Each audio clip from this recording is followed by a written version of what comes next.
이스라엘 이 사람들이요, 우리가 예수 믿으면서 늘 성경을 보면 이스라엘 사람들의 이야기를 읽게 됩니다. 그런데 이 이스라엘 사람들은 가만히 관찰해 보면 주위의 다른 나라나 족속들에 대하여 대단한 우월의식을 가지고 살았던 것으로 보여집니다. 우리는 저 이방인들과 같지 않다 하는 것입니다. 우리는 저들과는 다르다 그렇게 믿고 살았습니다. 그 이유가 다른 것이 아니었어요. 우리는 여호와 하나님의 백성이 되었다 하는 것 때문이었습니다. 그래서 이분들은 그렇게 생각했어요. 우리가 하나님으로부터 특별한 모세의 율법을 받은 것이 그 증거가 된다 그렇게 믿었습니다. 왜냐하면 그 당시에 모든 다른 나라 사람들을 보아도 살고 있는 그 법이 다 그저 그런 법들이었고, 그 당시 동시대의 법이라고 요즘까지 알려지고 있는 법이 기껏해야 함무라비의 법전 정도였습니다. 그 하나님께서 모세에게 율법을 주시고 율법을 따라 살던 이스라엘 사람들이 자신들이 받은 하나님의 모세의 율법과 함무라비의 그 율법을 비교해 볼 때 대단히 하나님께서 주신 그 율법의 탁월성을 스스로도 느낄 수밖에 없었던 것이니까 당연히 자신들이 하나님으로부터 받은 율법에 의해서 산다는 것에 대한 자부심도 대단했습니다. 그리고 이렇게 하나님께서 다른 모든 사람들이 있음에도 불구하고 우리에게 이러한 법을 주셨다 하는 그런 것은 하나님께서 특별한 관심을 우리에게 쏟고 계시다. 그러므로 그런 관심을 받고 살아가는 우리는 대단히 특별한 존재가 되고 있다 해서 특권의식을 품고 사는 것이 지극히 당연한 삶의 한 부분이 되었습니다. 성경의 모든 이야기를 읽어보면 이 모습을 우리가 늘 볼 수 있는 많은 조건들을 발견합니다. 출애굽기의 내용도 그랬습니다. 출애굽기에서 선택받은 이스라엘 백성들의 그 모습이 하나님의 특별한 관심과 애정 속에서 인담을 받는 모습을 확인하지 않아요. 출애굽만 그랬습니까? 그 위에 적혀진 모세의 모든 그 레위기, 민수기, 신명기를 보아서도 하나님께서 저들에게 특별한 관심을 가지고 있다는 것 확인하는 율법서들이었습니다. 그 위에 이스라엘의 역사를 우리가 살펴보아도 가나안의 정복사를 보아도 그랬습니다. 가나안의 모든 사람들은 참으로 이스라엘 사람들이 살기 위하여 존재하는 그런 부속물 정도로 하나님이 간주하고 있는 것처럼 저들의 눈에 해석이 되어졌던 것입니다. 그러니까 지극히 당연했습니다. 이런 우월의식을 가지고 사는 것이 저들의 삶의 한 부분이었고 그것이 저들의 삶의 기쁨이 원천이 됐던 것입니다. 그래서 그들은 이 모든 역사가 흘러서 예수 그리스도께서 이 땅에 오셨을 그때에도 그들이 성전에 가서 기도할 때도 그 기도의 내용이 그랬습니다. 바리새인들의 기도가 그랬다 적지 않았습니까? 그들은 하나님 앞에 나가서 성전에서 이렇게 기도의 서문을 뗐어요. 하나님, 내가 이방인이나 개로 태어나지 않은 것을 감사합니다. 이렇게 기도를 시작했습니다. 이만큼 이 사람들은 자신들의 삶과 종족과 그 모든 유대 교인들의 그 공동체에 대한 우월의식이 컸습니다. 그렇지만 그런 우월의식을 가지고 산 반면에 저들 나름대로의 고뇌도 많았습니다. 왜냐하면 율법의 조건이 있었기 때문이었습니다. 그래서 그들은 비록 불완전하기는 했지만 하나님의 율법을 지키는 백성으로 살아야 한다는 강박의식 속에 사로잡혀 살았습니다. 머릿속에는 언제나 그 율법이 사로잡고 있었습니다. 지키지도 못하는 율법이었음에도 이 율법 때문에 우리가 특별한 선민이 되었다는 그런 판단 속에 그 율법을 지켜야 한다 전전긍긍하며 살았던 것이 또 다른 저들의 모습이었습니다. 마치도 학교를 자퇴하고 떠날 수는 없는 학생이 학교에 붙어 있자니까 선생님이 요구하는 숙제를 안 하고 늘 걱정하고 두려워하면서 학교를 불량 학생으로 당기는 것처럼 이스라엘 백성들이 그렇게 신앙생활을 했던 것입니다. 영어로는 이러한 저들의 모습을 가리켜서 이렇게 표현합니다. favoritism이다 이렇게 적습니다. 오늘을 읽은 우리 이 성경 10장 34절의 첫 구절에도 바로 그렇게 NIV에서는 favoritism이라는 단어를 썼습니다. 즉 유대인 우월주의다 하는 것입니다. 즉 하나님이 유대인만을 축복하셨다는 선민 사상으로 저들이 살았습니다. 그래서 저들은 하나님의 축복하심이 다른 어느 곳에 있지 않고 우리들에게만 있다는 그런 생각 속에 살았기 때문에 스스로 자기 도취에 빠진 삶을 산 것이 지극히 당연한 삶의 모습이 되었습니다. 우리들만 하나님이 축복하신다 해서 집단적 이기주의의 그런 삶을 살았습니다. 이런 모습이 사도행전에 적혀 있는 이 모든 유대인들의 그들이 살아가는 세상의 사람들을 바라보고 있는 저들의 사상이었습니다. 오늘 우리가 읽은 이 베드로의 이야기, 베드로가 가이사랴에 살고 있는 로마인 백부장 코넬리우스를 집을 찾아가서 전한 말씀의 핵심 부분을 우리가 읽었습니다. 그 첫 구절이 이렇게 시작을 합니다. 사도행전 10장 34절은 적기를 베드로가 입을 열어 가로되 내가 참으로 하나님은 사람의 외모를 취하지 아니하시는 것을 알았다라고 베드로가 말을 시작을 합니다. 성경의 원문을 그대로 충실하게 문자를 따라서 그렇게 번역을 하면 이렇게 번역이 됩니다. 사람의 외모를 보고 하나님이 받아들이신다. 즉 사람의 외모를 보고 판단하지 않으신다 하는 번역이 가능합니다. 그런데 그 다음 구절을 우리가 보면은 그 의미를 따라서 의역을 해야만 우리가 충분히 이해할 수 있다는 것을 깨닫게 됩니다. 사도행전 10장 35절이 이렇게 적었어요. 각 나라 중 하나님을 경외하며 의를 행하는 사람은 하나님이 받으시는 줄 깨달았도다. 베드로가 이렇게 고백합니다. 이 각 나라 중 그랬으니까 이 말씀은 유대 나라 말고 각 나라입니다. 그러니까 다른 여러 나라 사람들 중에서라도 하나님을 경외하고 그래서 의를 행하는 사람이 있다면 그 사람은 하나님이 받으시는 줄을 내가 지금 깨달았다. 베드로가 이렇게 고백하는 구절이 되는 것입니다. 바로 이 말씀이 뭐예요? 하나님 경외하고 나면 그 사람은 유대인이 아니라도 괜찮구나 하는 것을 내가 오늘 보내 하는 그런 표현인 것입니다. 베드로가 바로 고넬료를 보고 하는 말이거든요. 로마 사람이잖아요. 그러니까 유대인이 아닌 이방인인 고넬료입니다. 그 고넬료 오늘 이렇게 오라에서 찾아와서 보니까 하나님이 이 사람도 오늘 구원하시고 받아들이고 계신 일이 지금 내 눈앞에 벌어지는 것이 아니냐 하고 충격을 받은 것입니다. 그렇다면 유대인들만 하나님께서 택하여 구원하신다고 생각했던 내 이 생각이 틀리지 않은가? 이것을 내가 지금 새롭게 깨달았다라고 바울이 탄성을 지른 것입니다. 이 베드로가 그러므로 이 서두에 뗀 말이 그렇다면 이런 의미를 따라서 우리가 의역을 해야만 제대로 이해가 되겠습니다. 단순히 하나님은 사람의 외모를 보고 판단하는 것이 아니다 이렇게만 말할 것이 아니라 베드로의 고백을 우리가 보아야 하는 것입니다. 이제까지 베드로 나 자신도 하나님의 백성이 되어 사는 것, 다시 말해서 하나님의 자녀가 되는 권리는 오직 유대인들에게만 주어진 것으로 알고 살아왔는데 오늘 와서 보니까 아니구나. 이방인에게도 하나님은 지금 구원을 주고 계시지 않는가 하는 고백인 것입니다. 유대인 특유의 favoritism, 유대인 우월주의, 하나님의 편애주의에서 그 순간 깨어나고 있는 이런 모습을 베드로가 보여주고 있습니다. 이 사건은 유대인에게는 대단히 충격적인 사건이 될 수밖에 없습니다. 우리는 이 유대인들이 아니고 세월이 많이 지나서 지금 예수를 믿고 사도행전의 시대를 지나서도 벌써 2000년이 지났다 할 수 있으니까 이 사건이 그저 그런 줄 알지만 이 당시 사도행전의 사람들에게는 충격적 사건이 될 수밖에 없습니다. 베드로요. 그랬기 때문에 나중에 이 사람 가이사랴에서 돌아서 예루살렘 교회로 돌아갔을 때요. 동료들, 엄청나게 그 동료들로부터 공격과 비난을 직접 받습니다. 사도행전 11장 2절과 3절에 보면 이렇게 적습니다. 베드로가 예루살렘에 올라갔을 때, 이 가이사랴에서 돌아와서 예루살렘으로 갔을 때입니다. 교회로 돌아갔습니다. 그래 갔을 때에 할례자들이 힐난하여 그래. 할례자라고 성경에 묘사하는 것은 유대인 남자들을 뜻해서 유대교를 믿는 유대인들을 지칭합니다. 그러니까 정통적인 유대인들입니다. 그런데 교회 돌아간 사람, 할례자들을 만나서 힐난을 받아서 이 사람들은 같이 베드로처럼 주 예수 그리스도를 아는 유대인들입니다. 그 유대인들이 힐난하여 가로되 네가 무할례자의 집에 할례받지 않은 자, 즉 이방인을 뜻합니다. 이방인 로마인 고넬료의 집에 간 것을 지칭하는 것입니다. 네가 무할례자의 집에 들어가 함께 먹었도다 하고 심한 공격을 퍼붓습니다. 온 동료들이 다 예수 믿는 동료들인데요.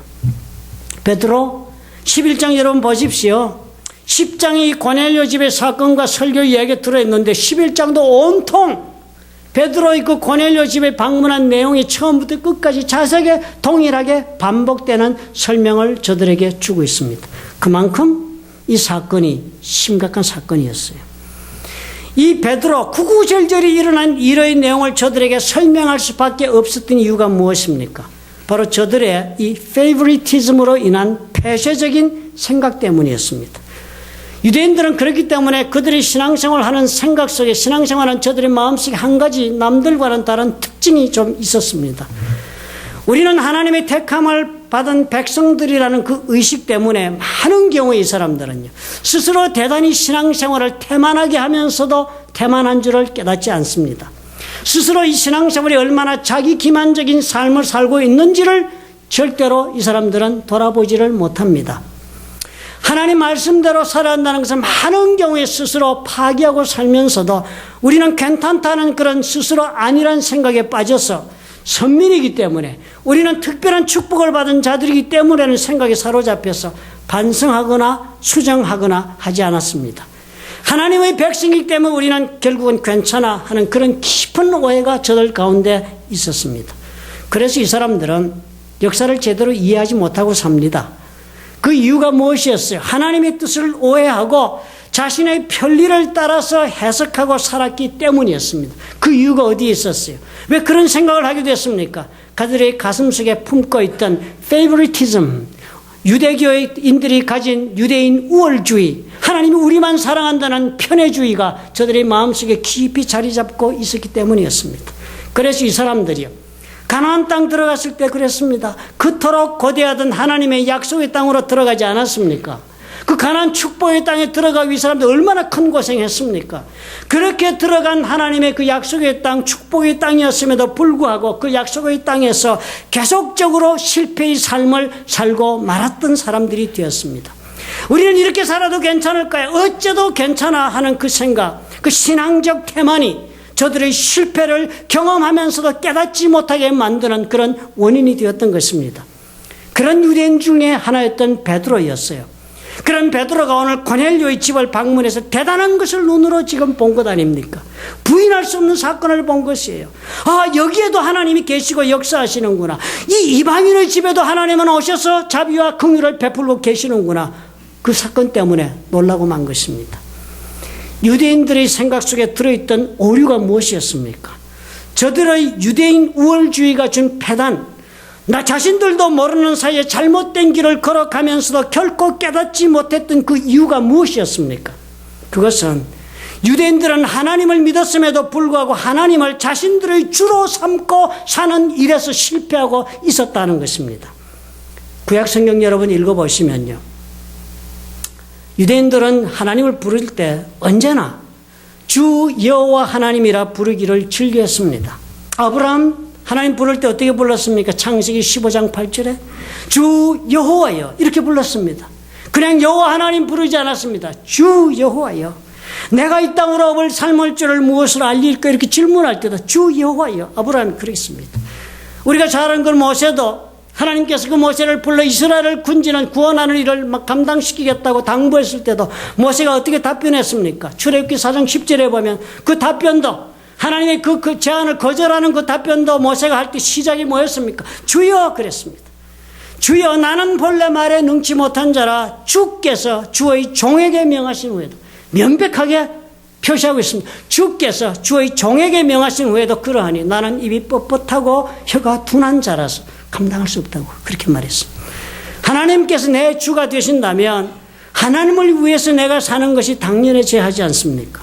모세는 그래서 많은 경우에 하나님 앞에 자신을 부를 때 주의 종이라고 그랬습니다. 나는 주가, 하나님이 나의 주가 되시면 그 주께서 다스리는 삶을 사는 종이 된다고, 그래서 나는 주의 종이다 그랬습니다. 그렇게 살아가는 사람들이 되었어야 함에도 불구하고 그 사람들 가나안에 들어가 살면서 문제가 생깁니다. 광야 40년 동안 긴 세월 아닙니까? 한평생입니다. 그 당시는 40이면 평균 수명이 40 넘지 못했습니다. 한평생이에요. 광야에서 한평생을 살면서 저들은 하나님의 말씀을 따라 사는 훈련을 했습니다. 그렇지 않아요? 그런데 그 훈련이 뭐였습니까? 훈련의 골자가 40년 동안 하나님의 말씀을 따라 사는 훈련의 골자는 하나님의 말씀을 따라 살면 나머지는 하나님께서 책임져 주신다는 것. 그것이 그 말씀의 골자였습니다. 훈련의 모든 40년 동안 반복된 훈련은요, 하나님이 너의 삶의 필요를 다 채워주겠으니까 너는 한 가지를 해야 한다. 하나님을 너의 주로 삼고 살아야 한다. 그거였습니다. 그 훈련 끝났다고 한평생 훈련했으니까 이제는 끝났다고 그렇게 인정받고 그들이 가나안에 들어갑니다. 그 가나안, 하나님 분명하게도 저들에게 주시는 약속의 땅이었지요. 축복의 땅이었습니다. 모세 입을 통해 말씀하신 대로 젖과 꿀이 흐르는 땅이라 했는데 들어가 보니까 과연 그런 땅이었습니다. 그런데 그 가나안의 그 약속된 축복은 어떻게 자기들이 누렸습니까? 이스라엘이 하나님을 주로 섬기고 사는 한 그 누리던 축복이 가나안의 축복이 아니었습니까? 불행하게도 이스라엘 사람들 어떻게 살았어요? 그 땅에 들어가서 하나님 대신에 그들이 받은 축복에 저들이 더 몰두하게 됩니다.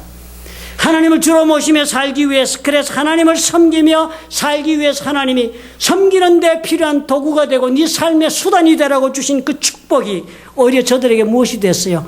목적이 되고 말았습니다. 왜 그렇게 되고 말았을까요? 그들이 어리석어서 그렇습니까? 우리는 그들과 달라서, 우리는 지혜 있는 자라서 우리는 그런 잘못을 반복하지 않을 자신이 있습니까? 그 이유가 무엇이었어요? 자신들의 필요를 넘어서서 욕망을 채우고자 하는 태도 때문이었습니다. 필요가 채워지는 것으로 만족하는 사람들이 아니었습니다. 필요가 채워지면 일단 인생을 하나님과 함께 살아가는 것이 가능한데도 불구하고 그들은 어떻게 해요? 하나님을 섬기는 것 말고도 내 욕망을 채워달라고 하나님 앞에 그 선택을 한 것입니다. 필요를 넘어선 욕망을 채우자고 그렇게 살다 보니까 세상의 축복을 추구하는 데 몰두하게 된 것입니다. 당연히 어떻게 됐어요? 하나님을 주로 섬기며 살 수가 없었습니다. 참으로 희한한 세상의 원리가 있습니다. 아마 창조의 원리가 그런 것 같아요. 우리가 무엇을 위하여 사는가가 이토록 중요하다 하는 것입니다. 우리가 무엇을 위하여 사는가 하는 것, 그것이 바로 그것이 우리를 지배하게 되더라 하는 것입니다. 하나님을 위해서 살면 하나님께서 우리를 지배하실 것입니다. 그러나 우리가 특정한 사람을 위해서 살기로 우리가 결단하고 그 사람을 위해서 우리가 살기 시작하면 결국은 여러분 체험해 보신 분은 아실 것이에요. 그 사람이 나를 지배하고 맙니다. 내가 사업을 위해서 살겠다 결단하시고 인생을 경영해 보십시오. 그러면 결국 내 인생은 그 사업의 지배를 받게 되는 그 지극히 당연한 결과를 보게 됩니다. 물질을 위해서 사십시오. 그러면 그 물질에 얽매여 돌아가고 있는 내 삶을 보게 되는 것입니다. 건강을 위해서 사시는 분 많습니다. 건강 위해서 사시는 분 가만히 보십시오. 건강하여 인생을 행복하게 사시는 것이 아니라 건강에 지배받고 살아요. 즐거움을 위해서 사시는 분들 당연히 그 즐거움 때문에 인생이 더 행복해지고 더 완성이 이루어지는 것이 아니라 그 즐거움에 노예가 되어 지배받고 즐거움을 위해서 모든 것을 결정해 나가는 이상한 행태의 삶을 보게 됩니다. 이스라엘 백성들 가나안에 살면서 이렇게 됐어요. 저들은 하나님을 위해 살면서 물질의 축복이 하나님을 섬기는 수단과 도구가 되도록 해야 하는 그 하나님의 말씀을 무시했습니다. 그리고 어떻게 해요? 축복에 집착했습니다. 그러면서 그들은 생각했어요. 이래도 나는 하나님 섬김에 살 수 있다 그랬습니다. 그러나 결과는 어떻게 해요? 결코 생각하는 것처럼 쉽게 진행되지 않았습니다. 저들은 하나님을 섬기는 일에서도 실패하게 될 뿐만 아니라 물질에 매여서 물질이 주인 노릇을 하는 삶에 묶이고 말았으면서도 위기의식이 없이 살고 말았습니다. 우리는 하나님께서 선택하여 뽑아서 가나안에 들여보낸 백성이다 하는 그 우월주의 때문에 그렇게 산 것이에요. 유대인들이 이 우월주의 때문에 예수님을 자신들의 주로 받아들이는 일에도 완전히 실패합니다. 그뿐 아니라 그 유대인 가운데도 어떻게 하나님의 은혜를 입어서 예수를 믿게 된 유대인들조차도 이 우월주의 때문에 실패를 거듭하고 맙니다. 오늘 베드로는 이 구원의 말씀을 고넬료에게 전하면서 이렇게 말씀을 합니다. 10장 36절에 이렇게 말씀해요. 만유의 주 되신 예수 그리스도로 말미암아 화평의 복음을 전하사 이스라엘 자손에게 전하신 말씀이다. 이렇게 말씀을 전합니다. 하나님을 경외하고 예수를 알지 못하는 고넬료에게 예수 그리스도의 복음을 전합니다. 예수를 믿어 구원받게 하겠다고 나선 베드로가 전하고 있는 축약된 말씀의 요지가 그런 것이에요. 예수께서 이스라엘 자손에게 전하신 말씀은 십자가에 죽으시고 3일 만에 부활하신 예수님이 우리 산자와 죽은 자의 심판의 주가 되신다. 이를 믿는 사람들이 다 그 이름을 힘입어 죄사함을 받아 하나님의 백성이 된다라고 복음을 전했습니다. 그래서 고넬료가 큰 은혜를 입습니다. 그런 구원을 주시는 예수님, 우리의 죄를 사함받게 하여서 하나님의 자녀가 되게 해주시는 예수님은 만유의 주 되신 예수 그리스도다, 이렇게 베드로가 증거합니다. 그 구원이 그냥 오는 것이 아니라는 거예요. 예수 그리스도께서 만유의 주가 되시기 때문에 이러한 구원의 역사가 우리에게 가능한 것이다라고 베드로가 지금 고넬료에게 말하고 있는 것입니다. 우리가 이것을 주목해야 해요. 이스라엘의 실패가 저들만의 실패가 아닐 수 있습니다. 우리가 하나님의 택하심을 입어 예수를 믿었다고 자부합니다. 그렇게 고백하고 삽니다. 그리고 그 예수께서 십자가에 죽으신 그 공로로 내가 죄사함을 받아 의인이 되었다, 이것은 결코 빼앗기지 않은 구원이라고 우리는 그렇게 믿고 하나님의 백성이 되었다 생각합니다. 그런데 그러한 성도들이 왜 현실적인 삶 속에서 실패를 거듭하고 있는가, 우리는 물어볼 수 있는 사람들이 되어야 합니다. 유대인들의 실패를 우리는 주목해야 해요.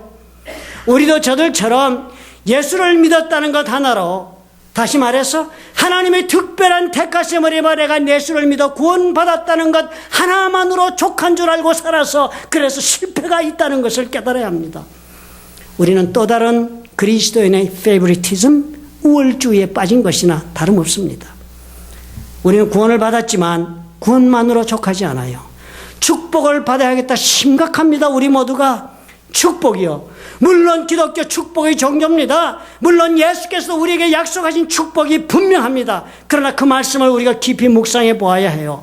예수께서 직접 이렇게 말씀하셨습니다. 마가복음 10장 29절과 30절에 축복에 관해 주님이 이렇게 분명하게 말씀하셨습니다. 예수께서 가라사대 내가 진실로 너에게 이르노니 나와 및 복음을 위하여 집이나 형제나 자매나 어미나 아비나 자식이나 전토를 벌인 자는 금세 있어 100배나 받는다 그랬습니다. 금세 이 세상에서 100배나 받는다. 주를 위해 버린 것의 100배를 이 세상 사는 동안에 받는다, 주님이 그랬습니다. 대단한 축복의 약속이에요. 그렇지만 뭐가 있습니까? 단서가 있어요. 주 예수와 복음을 위하여 버린 것에 대한 보상적 성격의 축복이라는 것을 우리가 주목할 수 있어야 합니다. 그뿐 아닙니다. 마태복음 6장 33절은 어떻게 말씀하고 있어요? 너희는 먼저 그의 나라와 그 의를 구하라. 그리하면 이 모든 것을 너에게 더하시리라고 그랬습니다. 모든 것이라고 그랬습니다. 무차별적입니다. 무조건적이에요. 우리가 먹고 있고 사는 것에 대한 모든 것을 주님께서 주시겠다고 그랬습니다. 그런데 그 전제가 동일합니다. 그 나라와 그 의를 구하는 것이 전제 조건입니다. 역시 보상적 축복의 성격입니다. 예수를 위하여, 하나님의 나라를 위하여라는 전제가 언제나 우리 앞에 붙어 있다는 사실을 우리가 망각하지 말아야 해요. 그런데 우리는 어떻게 삽니까? 예수를 믿은 후 어떻게 살아가세요? 가만히 생각해 보면 어때요? 우리가 지금 세상으로부터 교회가 듣는 비난, 세상으로부터 우리가 받는 이 모든 그 비난과 그 혹독한 혼란과 질책도 모두가 다 여기에 원인이 있다 생각 들지 않습니까? 우리는 마치도요, 가나안 땅에 들어간 이스라엘 사람들처럼 살고 있다는 두려움에 사로잡힙니다. 우리가 예수를 믿어 예수를 주로 섬기며 하나님의 나라와 의를 위하여 살도록 하기 위해서, 그래서 하나님께서 나의 모든 필요를 오늘 채워주고 계신다, 주께서 말씀하고 계심에도 불구하고 저와 여러분은 욕망을 위해 오늘도 달려가고 있지 않습니까? 이스라엘 사람들이요, 가나안 땅에서 그랬던 것처럼 우리도 이 세상에서 똑같은 거예요. 우리가 이스라엘 사람들과 우리가 하나님의 은혜로 받은 것으로 예수를 나의 주로 살아가기 위한 그 삶의 도구로 우리가 삼아야 함에도 불구하고 우리는 오히려 받은 것, 우리가 지금 손에 쥔 것에 더 집착하고 맙니다. 그러면서 우리에게도 뭐가 없어요? 위기의식이 없습니다. 예수 믿었으면 되었다 하는 생각 때문에. 이렇게 사는 것이 제대로 된 신앙인의 길이 아니다 하는 위기의식이 없어요. 그러니까 위기의식도 없으니까 깨달은 것도 없고, 그리고 교정하고 반성하고 수정할 것도 없습니다. 우리는 예수를 주로 삼고 살 수가 없어지고 있는데도 불구하고 전혀 깨닫지 못한 채로 앞으로 나아가는 것입니다. 가난한 사람들 결국 어떻게 되었더랬습니까? 저들이 추구하던 축복의 노예가 되어서 하나님을 주로 삼을 수 없었던 것만이 아니었습니다. 저들은 결국은 하나님을 주로 삼고 섬기는 삶의 기회를 전적으로 박탈당하고 축복의 노예가 되어 이방 땅으로 끌려갔습니다. 예수님 당시 유대인들은 또 어땠습니까? 이분들, 저들이 수천 년을 기다리던 메시아가 눈앞에 나타났는데도 믿지 않았습니다. 수많은 증거가 저들의 양심을 두드리는데도 조금도 위기의식을 느끼지 않고 예수를 거부하는 놀라운 만용을 부렸던 것 아닙니까? 무엇이 이토록 저들을 담대하게 만들었습니까? 잘못된 페이버리티즘이요, 하나님의 백성이 된 것으로 충분하다는 우월주의 때문이었습니다. 우리에게도 오늘 이것이 없습니까? 예수 믿으면 다 되었다고요? 우리는 예수를 믿어 죄사함 받으면 그 나머지는 내가 선택하면 되는 줄로 알아요. 내 살고 싶은 대로 달려가도 되는 것으로 생각한다면 그 사람, 유대인들의 과오를 본인도 반복해서 저지르고 있다는 것을 시인해야 합니다. 예수를 믿었으면 예수를 주로 삼고 사는 법을 터득해야 합니다. 예수 믿는 것 하나로 족하지 않아요. 예수를 믿어 죄사함을 받았다면 나의 죄를 사하기 위하여 목숨을 내어준 예수를 나의 주로 삼고 사는 법을 터득해야 해요. 주로 삼고 사는 법? 주께서 원하시는 그 마음을 헤아리며 사는 거예요. 주께서 나에게 원하시는 일을 내가 기쁨으로 행하는 사람이 되는 것이 주를 섬기는 사람이에요. 예수를 위해 살면 나머지 모든 세상적인 것은 예수를 살기 위한 도구가 되어서 내가 부리고 내가 다스릴 수 있는 대상이 될 수 있습니다. 그러나 예수를 믿으면서도 세상을 위해 살면 그 세상의 것이 나를 다스리고 만드는 것을 우리는 삶을 통해서 수도 없이 반복적으로 배우지 않습니까? 이것을 우리가 두렵게 받아들여야 합니다. 사람을 위해 살면 사람에게 얽매여요. 그리고 그 사람이 나의 주가 되어 내 인생을 다스립니다. 물질을 위해 살면 그 물질이 내 주가 되어 내 인생을 억제합니다. 즐거움과 삶의 기쁨을 위해서 살면 즐거움과 기쁨 때문에 내 삶은 좌지우지되고 맙니다. 우리가 이 기묘한 진리를 이해해야 합니다. 어떤 분이 아들 조지를 애지중지 키우다가 학교에 보낼 나이가 됐어요. 걱정이죠. 집안에서 품고 키우다가 학교를 가서 떼놓고 보낸다 얼마나 걱정됐겠습니까? 아이들 속에. 어머니가 학교를 찾아가 담임 선생님에게 당부를 했습니다. 선생님, 우리 조지는 마음이 아주 착하고 그리고 여린 아이입니다. 두 번 말하지 않아도 잘 알아듣는 아이예요. 그러니까 조지가 학교에서 무엇을 혹시 잘못하더라도 절대 야단을 치지 마시기 바랍니다. 그 대신 조지 옆에 있는 아이의 뺨을 한 대 때려주시기 바랍니다. 그러면 조지는 금방 깨달을 것입니다. 그렇게 당부를 했다고 그래요. 우스갯소리 같습니다. 그러나 가만히 생각해 봅시다. 하나님 우리를 사랑하셔서 사실 이렇게까지 교육을 해오신 분이에요. 유대인들 스스로는 하나님의 특별한 총애를 입었다 생각했지만 오늘 예수를 믿는 우리가 저들을 보니까 어떻습니까? 하나님께서 저와 여러분을 가르치시려고 우리가 어떻게 살아야 하는지를 깨닫게 해주시려고 조지 옆 학생의 뺨을 때리듯이 유대인들을 훈육하신 것을 오늘 우리가 성경을 통하여 보지 않습니까? 저들은 우리들에게 하나님의 말씀만으로 살면 하나님은 모든 필요를 공급하신다는 것을 알게 해주려고 광야 40년을 고생길로 살았습니다. 저들은 우리에게 하나님이 주신 축복의 노예가 되지 않고 어떻게 하면 그 축복을 내가 부리며 살 수 있는가를 우리에게 알려주려고 가난해서 엉뚱한 실패를 계속적으로 우리에게 보여주고 있었던 것입니다. 안주하지 말아야 합니다. 예수 믿으면 다 된 것으로 착각하지 말아야 합니다. 그보다는 어떻게 해요? 예수를 주로 믿고 사는 법을 터득하는 노력을 부어나가셔야 합니다. 아무리 예수를 믿어도 구원을 얻었어도 예수를 나의 주로 삼는 일에서 우리가 실패한다면 우리는 세상에서 실패를 또한 반복하고 말 것입니다. 오늘 교회의 아픔이 이것이 아닙니까? 오늘 성도들의 삶의 실패의 고통이 바로 이것이 아닙니까? 오늘 사람들이 그리스도를 보고 또 교회를 보고 아하 하면서 우스갯거리로 삼는 것이 바로 이것 때문이 아닙니까? 우리 모두 예수를 믿어 구원을 받읍시다. 그러나 그 믿음에 결코 우리가 멈추지 맙시다. 하나님의 자녀가 되었다는 것에 자족하고 스스로 자기 기만하고 자기를 속이는 일에 빠지지 맙시다. 예수를 주로 삼아 예수를 위해 한번 살아보자 결심하십시다. 우리 그렇게 할 수만 있다면 예수께서 약속하신 이 세상의 모든 것, 나의 필요를 주께서 채우시고 내가 부리며 내가 이 삶을 다스리는 그런 예수 그리스도의 자녀된 삶을 확실히 이 삶 가운데 이룰 수 있을 것을 주께서 약속하고 계십니다. 믿으시면 아멘 하시기 바랍니다. 믿으시는 줄 압니다. 좋으신 아버지 하나님 감사합니다.